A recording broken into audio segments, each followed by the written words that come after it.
Hey guys, my name is Ryan and welcome to Overwatch Central. And welcome to Denied, a series that we haven't done in forever, but first, I do want to go over some ground rules now that we brought it back. This is a series on how to counter certain heroes or compositions, but we are changing the format. In early Denied videos we had it so let's say if you're countering Doomfist, we'd go over literally every single hero in the game in a 1v1 scenario and talk about whether that hero could counter Doomfist or not. And whilst it was fun to do, and of course Mercy is a hard counter to everything, it's not really the way that people should be looking at counters anymore, hence why we haven't done a Denied in a while. Picking the right heroes is important, as we'll go over in this video of course, but there's so much more at play. So we'll be going over tips, strategies and stuff that you need to bear in mind to counter stuff, especially with today's topic, GOATs. The way that GOATs plays is fairly interesting, because effectively at the highest tiers it's one of the hardest comps to play, and yes, I said that right, GOATs can be really hard to play, but only for the higher tiers, where you need to work out Zarya's shield barrier timing, the shield bash timing for Brigitte, all that stuff with earth shatters and the right support ultimates at the right time. Because you're playing these tanky comps, coordination and communication becomes such a big aspect, but when you're playing it in comp, especially when I'm looking at areas between masters and below, it's used almost like a cheese comp, right? Like Bastion on a payload, that kind of level of using it to try and get the jump on the enemy team and surprise them that they don't expect it and end up losing the first couple of engagements. So it is a really intricate composition to run at the highest tiers, but for everybody else, it is treated a bit like a cheese comp. So I want to talk about how to effectively counter it, and I've sort of nailed it down to 5 different areas. The first is to always expect it. Like Bastion on attack on a pure payload map, you need to always expect that the enemy team could run this if you're on the defense. If you're running like Winston Diva on Junkertown defense and they come up with a Bastion, your immediate reaction is,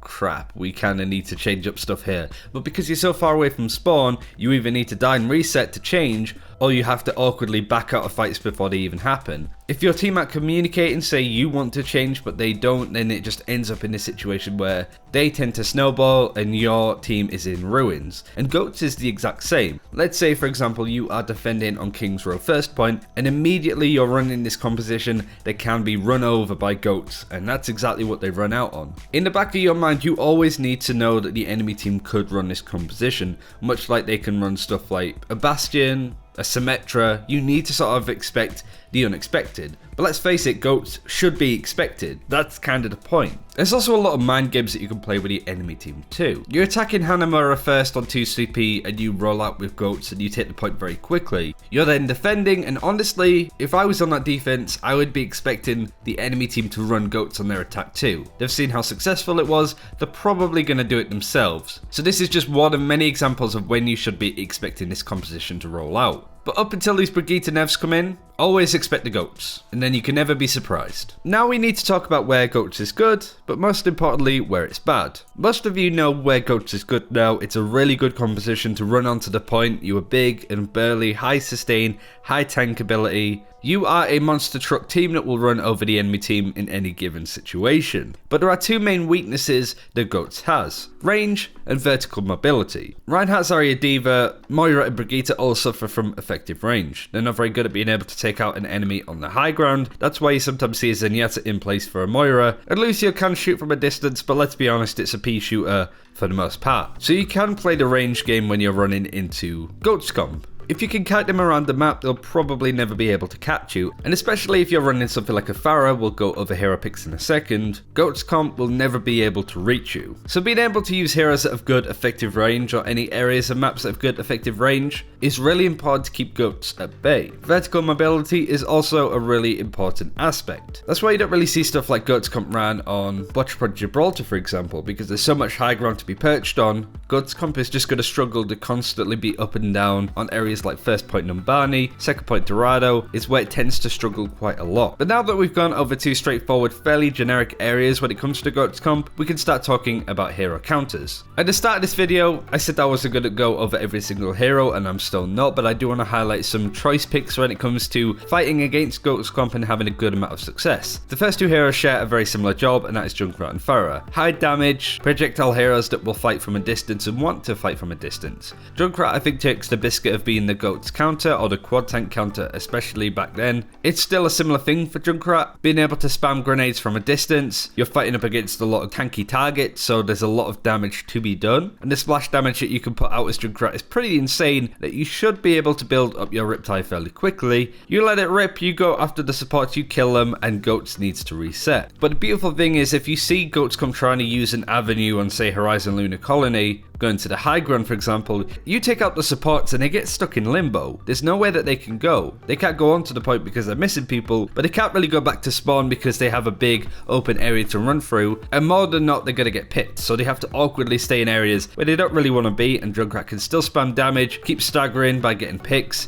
getting Riptire, so on and so forth. Really good at cycling his ultimate. For the more open areas, Pharah can be a really good shout too. Nobody's going to be able to take you out the sky if they're not running stuff like a McCree or a Zenyatta or anything that's going to really fight you from a distance. Mei is really good on certain points, being able to block off chokes and completely separate a Goats comp by splitting the team up, especially taking a Reinhardt out of the picture. Really important aspect. You see Mei used a little bit in the pro scene to counter this, but not an awful lot of the time. Reaper, people think that he's a tank counter or a Goats counter, and I really disagree. Whilst he does do a lot of damage to tanks, it requires him to be in the face of Goats come to fight them, and to be honest, you're just going to get CC'd, you're going to get stunned by the Brigitte, and you're going to get run over and killed very quickly. So avoid playing Reaper. The reason why he's not being played against Goats isn't because his abilities are bad as such, it's just that he is a close range hero fighting against a full composition of close quarters based heroes. So he's going to lose because it's a 1v6. Sombra Doomfist do get used in synergy to try and fight the tanks. Being able to hack Reinhardts to take your shield out of the equation is a big aspect to get some damage in, and Doomfist was good against tanks. With the recent nerfs, he's not as good as he used to be. Just diving into the backline, getting a pick and getting out means that you spend very little time dicing around with the tanks in the front line. Wrecking Ball again is somewhat good against tanky compositions so long as they're not really running too much CC. Being able to roll into the team grants you a lot of ult charge, you could be in and out fairly quickly, you get the point, you understand why Wrecking Ball can be used a lot in this scenario. He's not the best hero, but he's not a bad tank when you're running into them, but you need that coordination with your team to make it work. Effectively, any long-range hero like McCree, Soldier, even the snipers of Hanzo and Widowmaker can do quite a lot from distance using perches of high ground, being able to fight enemies from a distance, picking them off as they're running onto point, or through a choke. Make it so that the enemy team need to decide between trying to contest you on the high ground or trying to contest an objective. If the attention of a Goats comp is split, half the team will go one way, half the team will go the other, and they've failed their mission to stay together as a concentrated source of power. You break them in two, they will crumble apart fairly easily. Torbjorn is also a really good pick against Goats comp on certain maps and in certain places. His ult is just really good at being able to take areas of space and to split up this composition. Again, he's not the best pick in the world, but he's certainly not a bad shout if you want to really split the attention of Goats comp, which is a big win condition to take it out. I mentioned Hanzo and Widowmaker. Hanzo is fairly straightforward. Widowmaker you wouldn't assume because there's so many shields and so many tanky targets that you can't just one shot, but you do see the pros using her in the highest tier to be able to pick off stuff like a Lucio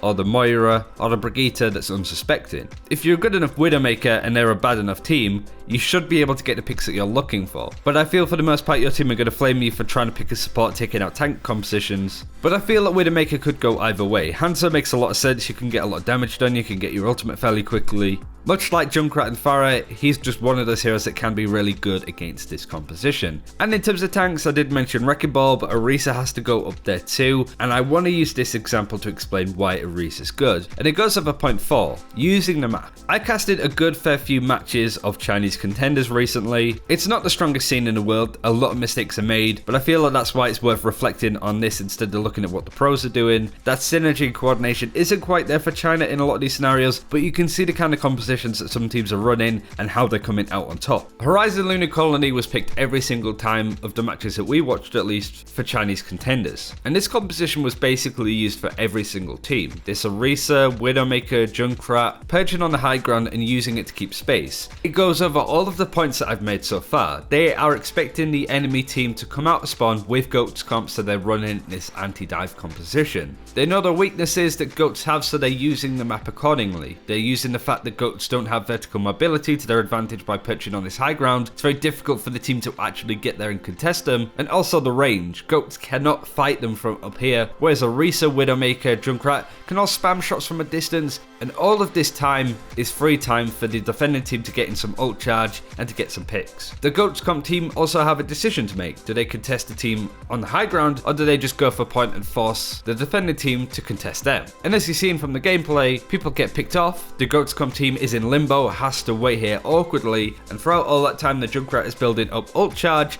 He gets his Riptire, rinse and repeat. It's fairly easy for these teams to full hold. So using the map is important in these scenarios. Both this example on Horizon and Lunar Colony, you get the point. Anytime that you could use a little perch of high ground to sit atop and to spam damage from is really good. But if the GOATS comp team do get onto the point, you need to decide who's going to be able to contest. If you're running a D.Va, it should be her really being able to touch, and then if she's taking a lot of damage, fly out again. But they're just countless examples of what you should be doing when this happens. But it does come down to the point of always expecting it, knowing the weaknesses of GOATS comp, having the right heroes, and using the map to your advantage. The final point I do want to go over is finding the weak link in a GOATS comp and watching it crumble. You are not playing up against NYXL. You are not playing a team that have been scrimming hours upon hours, have a lot of coordination. For the most part, you will be playing up against teams that aren't playing on their favourite hero. The stars really have to align to get a player that wants to play Brigitte, to play Moira, to play Lucia, to play Reinhardt. A lot of the time when these teams go, hey, let's run GOATS, they just pick the heroes needed and leave it at that. The point I'm trying to make is that you're playing up against amateurs at GOATS, regardless of what rank you're at. It's not practiced, it's the first ever time that this team will be running this, and it'll be the last time that this team specifically will be running this unless you're 6-stacking. So there are a lot of exploitations and weak links in this lineup that you can take advantage of. I was on the unfortunate end of this recently. We were playing GOATS comp on Blizzard World. I was running a Brigitte because why not? And we had a Reinhardt which didn't look comfortable but was being exploited and punished by the enemy team pretty hard. It wasn't just his fault though, as you've seen on screen, but the enemy team really did make this Reinhardt's life a living hell, and so all of us on this team suffered for it. But the enemy team did a really good job of trying to bait him out, trying to force the Reinhardt to charge into their backline so they could all turn and focus him. They knew that our Reinhardt was a weak link, and so they exploited it time and time again that we couldn't push together as a full GOATS comp. I'm not trying to flame the Reinhardt, I probably did a really trash job of playing Brigitte at that point, let's be fair, but the point I'm trying to make is that I'm not really a Brigitte player. That wasn't a Reinhardt player. The Zarya might not have played much Zarya themselves, that they couldn't shield the Reinhardt when he was charging in. You're going to be playing up against teams running GOATS comp that have been put together, so they are going to be missing a high level of coordination and communication. But the best part of that is, when GOATS comp starts to go wrong, you will start to see players switching off heroes. You're expecting the enemy team to run GOATS comp, you go Pharah, you start countering them, and it forces the enemy team that are running GOATS to change off to say McCree, a soldier, as examples. And now everybody has to switch, they lose all of their ult charge that they've generated, and you're in a really fine position because you've got ult advantage. That's an example that happens quite a lot, even in the pro scene too. All of this stuff that I've told you is very generic, it can apply to a lot of different situations, and I'm sorry that I can't really go into more detail without going into very unique scenarios that you probably won't run into. There's plenty more that we can go over, but I don't want to go on for too long, so thank you very much for watching. Hopefully you enjoyed this video and enjoyed Denied coming back in a very different fashion. But let us know what you think of all of this in the comments below. Take care, we'll see you next time.